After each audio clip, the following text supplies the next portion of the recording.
नमस्कार मित्रांनो, मी विनोद Nikam hello sir या यूट्यूब चॅनलवरती आपलं स्वागत करत आहे। जसं मी सांगितलं की ॲडव्हर्टाइजमेंट जसं येतात त्याप्रमाणे तुम्हाला मी इन्फॉर्मेशन देत जाईन। आता आपल्यासमोर जी इन्फॉर्मेशन देत आहे ती रेल्वे कॅलेंडर, म्हणजे तुम्ही जर बघितलं ती वॅकन्सी जी आलेली आहे ही रेल्वेची रिक्रुटमेंट कॅलेंडर आहे। आता रेल्वेने सुद्धा स्टाफ सिलेक्शन्स MPSC IBPS प्रमाणे रेल्वे कॅलेंडर काढायला सुरुवात केली गेल्या वर्षीपासून, आणि ही खरोखर एक सुवर्ण संधी आहे। कारण रेल्वेचा कॅलेंडर म्हणजे असं असं की रेल्वेचे वॅकन्सीज आपल्याला अनएक्सपेक्टेड असायच्या, प्रिपरेशनला प्रॉब्लेम व्हायचं, आणि इथेच खरी सुवर्ण संधी आहे। आताच नुकतीच रेल्वेची तुम्ही बघितलं असेल की एक क्लेरिकलची NTPC नॉन टेक्निकल पॉप्युलर कॅटेगरीच्या वॅकन्सी येऊन गेल्या, नंतर ऑफिसर्समध्ये स्टेशन मास्टर्स वगैरे ह्याच्या वॅकन्सी येऊन गेल्या। आता रेल्वे ग्रुप D ही जी वॅकन्सी असते ती वॅकन्सीसुद्धा येऊन गेलेली आहे। तर आता आपल्याला या येणाऱ्या वर्षामध्ये नवीन जो कॅलेंडर आहे तो तुम्हाला माहिती असलं पाहिजे, म्हणजे तुम्ही जानेवारीमध्ये ह्याचा प्रिपरेशन स्टार्ट करा, ती वाट बघू नका, आत्ताच प्रिपरेशन स्टार्ट करा। कारण ह्या वॅकन्सी येत राहतात, मात्र याचा प्रिपरेशन अंतिम टप्प्यात आल्यानंतर केल्यानंतर तुमचे चान्सेस ह्या मेरिटमध्ये कमी असतात। तुम्ही रोज अर्धा एक तास जरी प्रॅक्टिस केली तरी तुम्हाला या परीक्षेमध्ये यशस्वी होता येतं। तर आपण बघूया की रेल्वे कॅलेंडर काय म्हणतं। रेल्वेमध्ये जे कॅलेंडर आता आलेलं आहे त्यांनी असं म्हटलेलं आहे की जानेवारी आणि मार्चमध्ये 2026मध्ये, म्हणजे आता सुरुवातीचा वर्ष जो येणार आहे नेक्स्ट इयर, त्याच्यामध्ये असिस्टंट लोको पायलटच्या वॅकन्सी येणार आहेत। आणि तुम्हाला माहिती आहे की या वॅकन्सी येतात त्याच्यामध्ये मिनिमममध्ये ITI किंवा NCTBT जे तुम्ही टेक्निकलचे फील्ड असतात, टर्नर फिटर वेल्डर वगैरे, इलेक्ट्रिशियन्स वगैरे, ह्याच्यासाठी ज्या वॅकन्सी येतात आणि या वॅकन्सी मोठ्या प्रमाणात येतात। ह्याच्यामध्ये त्यांनी ड्राफ्ट त्याचा जो तयार होईल तो सेंट्रलाइज ड्राफ्ट जो आहे तो आता तयार व्हायच्या ह्याच्या कॅटेगरीमध्ये आहे, आणि मग त्यामध्ये या ड्राफ्टमध्ये वॅकन्सी असेसमेंट कंप्लीट होईल, आणि मग त्यांनी सांगितलं आहे की फेब्रुवारीमध्ये हा कंप्लीट होऊन तुम्हाला या वॅकन्सीज बघायला मिळतील। मग त्यांनी तुम्हाला टाईमलाईन पण दिलेलं आहे, एक्सपेक्टेड ॲक्टिव्हिटीज त्यांनी दिलेल्या आहेत। आणि जर तुम्ही म्हणता की ही एम्प्लॉयमेंट नोटीस, जी सेंट्रलाइज एम्प्लॉयमेंट नोटीस म्हणजे CEN, याप्रमाणे ते वॅकन्सीज येतील, आणि तुम्ही याची जे विद्यार्थी IT असतील त्यांनी आत्तापासून त्याचं प्रिपरेशन करायला सुरुवात करा, मोठ्या प्रमाणात वॅकन्सी येण्याची शक्यता आहे। दुसरं म्हणजे टेक्निशियन ज्या वॅकन्सी असतात, बाकीच्या ज्या टेक्निशियन असतात त्या वॅकन्सीचा ड्राफ्ट तो साधारण जो आहे हा एप्रिल-जूनमध्ये, म्हणजे ह्या 2026 एप्रिल-जूनमध्ये वॅकन्सी येतील, आणि याचा ड्राफ्ट जे आहे, जे सेंट्रल एम्प्लॉयमेंट नोटीस आहे ती एक्सपेक्टेड ॲक्टिव्हिटी नोटिफिकेशन ती तयार होईल, आणि finally it is likely to come in March to एप्रिलमध्ये या टेक्निकल वॅकन्सी येतील। म्हणजे काही इंजिनियर्स असतील किंवा टेक्निकल कॅटेगरीमध्ये असतील, काय ITI पास असतील, याच्यामध्ये ज्या वॅकन्सी येतील त्या वॅकन्सीज सिग्नल मेंटेनर वगैरे वॅकन्सी असतात त्या याच्यामध्ये येण्याची शक्यता आहे। त्यामुळे टेक्निकल लोकांसाठी पहिल्या ज्या 2 महिने आहेत, म्हणजे तुम्हाला जानेवारी ते मार्च आणि एप्रिल ते जून, म्हणजे हे जे महिने आहेत जूनपर्यंत तुम्हाला याचा एक मोठ्या प्रमाणात वॅकन्सी बघायला मिळेल, तर तुम्ही आतापासूनच तयारी करा। नंतर एप्रिल ते जून 2026मध्ये सेक्शन कंट्रोलरची वॅकन्सी येईल। सेक्शन कंट्रोलची वॅकन्सी आल्यानंतर एक पोस्ट आहे जी कंट्रोलर म्हणून पोस्ट आहे, आणि याचा वॅकन्सी सबमिशन आणि CN ची डिझाईन हे तुम्हाला एक्सपेक्ट ॲक्टिव्हिटी यांची असेल, पण हा वॅकन्सी येईल एप्रिल 2026ला ही विंडो ओपन होण्याची शक्यता आहे। तर त्यामुळे एप्रिल ते जूनमध्ये तुम्हाला ही एक वॅकन्सी मिळेल, आणि ही सेक्शन कंट्रोलची वॅकन्सी बघायला मिळेल। साधारण याच्यामध्ये टेक्निकल ग्रॅज्युएट्स यांच्यासाठी ही वॅकन्सी असते, त्यामुळे ही वॅकन्सी तुम्ही त्याची तयारी करायला आतापासून लागा। तर पहिले 3 वॅकन्सी तुम्हाला सांगितले।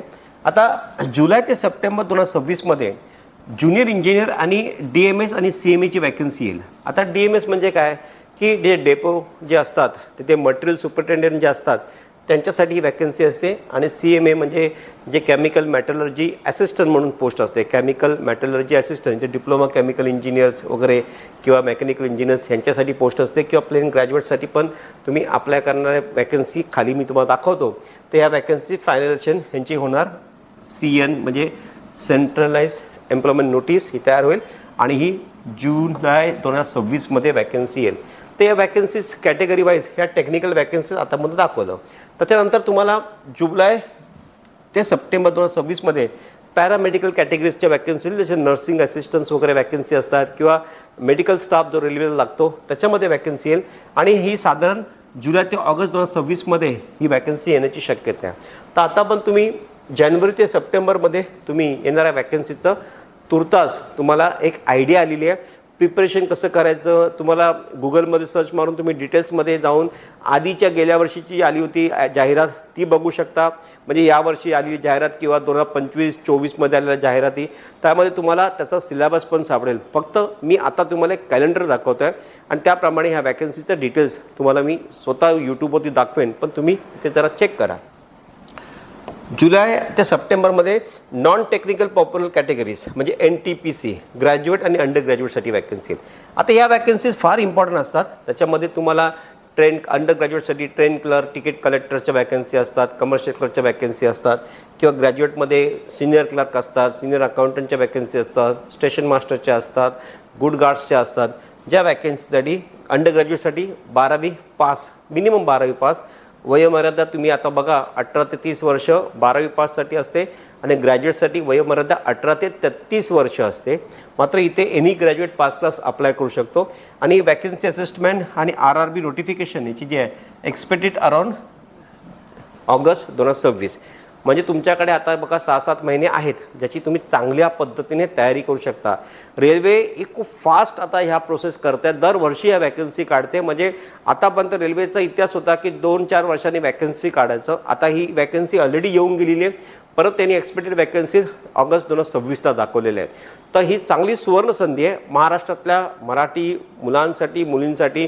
आणि हे युवक जे आहेत, जे यंग जनरेशनचे आहेत, त्यांनी जर याची तयारी व्यवस्थित केली तर आतापासून त्याचं प्रिपरेशन केलं तुम्हाला नक्कीच चांगलं यश मिळेल. त्यानंतर ऑक्टोबर-डिसेंबर 2026मध्ये मिनिस्ट्रियल आयसोलेटेड पोस्ट ह्या पोस्टच्या वॅकन्सी येतील. या पोस्टवर हायट साईडला असतात आणि ह्या सुद्धा ड्राफ्ट एक्सपेक्टेड सप्टेंबर 2026मध्ये. आता हे कधी कधी यांच्या ज्या पोस्ट असतात त्या म्हणजे UPSCच्या माध्यमातून पण भरले जातात, कधी कधी रेल्वेच्या वॅकन्सीमधून पण येतात. त्याच्यामुळे तुम्ही ज्या क्लास 1 ऑफिसरच्या पोस्ट असतात त्यामध्ये या पोस्ट तुम्ही जर तुम्ही चांगला तयारी केली तर याच्यामध्ये तुम्हाला चांगल्या पद्धतीने वॅकन्सी येतील. तुम्हाला आतमध्ये जाण्याचा एक चांगला माध्यम आहे. त्याच्यानंतर ग्रुप D ही 10वी पासच्या बेसवरती वॅकन्सी येते. आता ही चर्चित होती, याच्यामध्ये कोर्ट केसेस झाल्या होत्या. 18 ते 33 वय लिमिट आहे, 10वी पास मिनिमम क्वालिफिकेशन आहे. ग्रॅज्युएट्स, अंडर ग्रॅज्युएट्स सगळे विद्यार्थी याचा फॉर्म भरतात. आणि वॅकन्सी फायनलायझेशन आणि नोटिफिकेशन प्लॅनिंग आणि एक्सपेक्टेड वॅकन्सी याची ऑक्टोबर 2026ला येईल. तर 2026 ह्याच्यामध्ये फेब्रुवारीमध्ये ही वॅकन्सी येईल असिस्टंट लोको पायलटची. मार्च टू एप्रिलमध्ये तुम्हाला टेक्निशियनची वॅकन्सी मिळेल. पण एप्रिलमध्ये सेक्शन कंट्रोलची विंडो ओपन होईल. Junior engineers, deputy material superintendent आणि केमिकल मेटलर्जिकल असिस्टंट याची वॅकन्सी जुलै 2026मध्ये येईल. डिप्लोमाच्या बेसवरती डिप्लोमा इंजिनियर्स इलेक्ट्रिकल, मेकॅनिकल आणि केमिकलच्या बेसवरती येतील. पॅरामेडिकलच्या मेडिकल स्टाफसाठी वॅकन्सी जुलै-ऑगस्टला येईल. त्यानंतर non technical popular categories graduates आणि अंडर ग्रॅज्युएट्स, त्याच्यामध्ये अंडर ग्रॅज्युएट्समध्ये ट्रेन क्लर्क, तिकीट कलेक्टर, जसं मी म्हटलं कमर्शियल क्लर्क या वॅकन्सी ते येतील. आणि ग्रॅज्युएट्समध्ये तुम्हाला station masters, senior clerk, senior accountant, या गुड गार्ड्स अशा वॅकन्सी येतील. त्या एक्सपेक्टेड वॅकन्सीज ऑगस्ट 2026मध्ये आहेत. त्याचप्रमाणे ह्या आयसोलेटेड पोस्ट ज्या आहेत मिनिस्ट्रियल लेवलच्या त्यांच्या वॅकन्सीज सप्टेंबर-ऑक्टोबर 2026मध्ये येतील. आणि लास्टली ऑक्टोबर-डिसेंबरमध्ये ग्रुप लेवल 1ची एक्झामिनेशनचा म्हणजे फॉर्म येईल. त्याच्यामध्ये तुम्ही ह्याच्यामध्ये तुम्ही ग्रुप Dसाठी ह्याचं एक्सपेक्टेड वॅकन्सी ऑक्टोबर 2026 ऑनवर्ड्स म्हणजे इथे ती सुरुवात होईल ह्याची वॅकन्सी येण्याची. आता तुम्हाला हा संपूर्ण जानेवारीपासून ते ऑक्टोबरपर्यंत हा चार्ट मिळालेला आहे. म्हणजे 2025च्या या मिड टर्म ऑफ डिसेंबर तुम्हाला ह्या वॅकन्सीचा आधारे तुम्ही प्रिपरेशन चालू करू शकता. रेल्वेमध्ये सॅलरी वाईज खूप चांगलं असतं आणि म्हणून ह्या प्रिपरेशन करताना आता इथं संक्षिप्त बघूया की आपण काय बघितलं. पहिले जे क्वार्टर्स आहेत जानेवारी ते मार्चमध्ये असिस्टंट लोको पायलट ही मेजर वॅकन्सी आहे. सेकंड क्वार्टर आहे म्हणजे एप्रिल ते जूनमध्ये तुम्हाला टेक्निशियन सेक्शन कंट्रोल वॅकन्सीज तुम्हाला बघायला मिळतील यामध्ये. आणि थर्ड जो क्वार्टर आहे जुलै ते सप्टेंबरमध्ये ते junior engineer, non technical popular courses आणि पॅरामेडिकल ह्या वॅकन्सीज तुम्हाला जुलै-सप्टेंबरमध्ये दिसतील. आणि ऑक्टोबरच्या क्वार्टर्स आहे म्हणजे फोर्थ क्वार्टरमध्ये ऑक्टोबर-डिसेंबरमध्ये मिनिस्टर लेवल आणि ग्रुप D पोस्ट मिळतील. तर तुम्ही जर क्वार्टर वाईज बघितलं 3-3 महिन्याचं तुम्ही जर डिस्कशन काढलं तुम्हाला की रिक्रुटमेंट्स ALP मिळेल तुम्हाला जानेवारी ते मार्चमध्ये असिस्टंट लोको पायलट. त्याच्यानंतर एप्रिल ते जूनमध्ये टेक्निशियन सेक्शन कंट्रोलची वॅकन्सी मिळेल. जुलै-सप्टेंबरमध्ये GE-NTPC पॅरामेडिकलच्या वॅकन्सी दिसतील. आणि ऑक्टोबर-डिसेंबरमध्ये मिनिस्टर लेवल ग्रुप Dच्या पोस्ट दिसतील. तर या वॅकन्सीज प्रामुख्याने जेव्हा येत असतात त्यावेळेला तुमचं प्रिपरेशन अशाच पद्धतीने असलं पाहिजे. तर ही सुवर्ण संधी आपल्या सगळ्या महत्त्वाच्या लोकांना आहे. आणि मला असं वाटतं की जेव्हा तुम्ही याचा प्रिपरेशन चांगल्या पद्धतीने कराल तर तुम्हाला नक्कीच माहिती पडेल की असंच तुम्हाला IBPSचं चार्ट, असंच तुम्हाला रेल्वेचं चार्ट, MPSCचं चार्ट आणि जर स्टाफ सिलेक्शनचं चार्ट, या सगळ्या गोष्टींचं तुम्हाला मी इन्फॉर्मेशन देईन. आता याच्यामध्ये परत एकदा बघूया की LP नोटिफिकेशन साधारण फेब्रुवारी-मार्चमध्ये रिवाईज बघा. टेक्निशियन मिड 2026मध्ये येईल. Junior engineer NTPC mid late 2026मध्ये आणि ग्रुप D आणि लेवल 1ची वॅकन्सी आहे ऑक्टोबर 2026मध्ये, जे मी तुम्हाला आधी या चार्टमध्ये दाखवलं. तर मित्रांनो, ह्या जे चार्ट तुम्हाला मी दाखवलं आहे या वॅकन्सीज आता एक्सपेक्टेड आहेत 2026मध्ये. वाट न बघता याची चांगली तयारी चालू करा. आणि म्हणून तुम्हाला सुरुवातीलाच मी हा चार्ट दाखवला आहे. याची तयारी कशी करायची, काय करायची याच्यावरती आपण वेगळा लेक्चर घेऊ. पण आता तुर्तास आपण इथे थांबूया आणि येणाऱ्या नवीन चार्टसाठी तुम्हाला मी लवकरच भेटेन.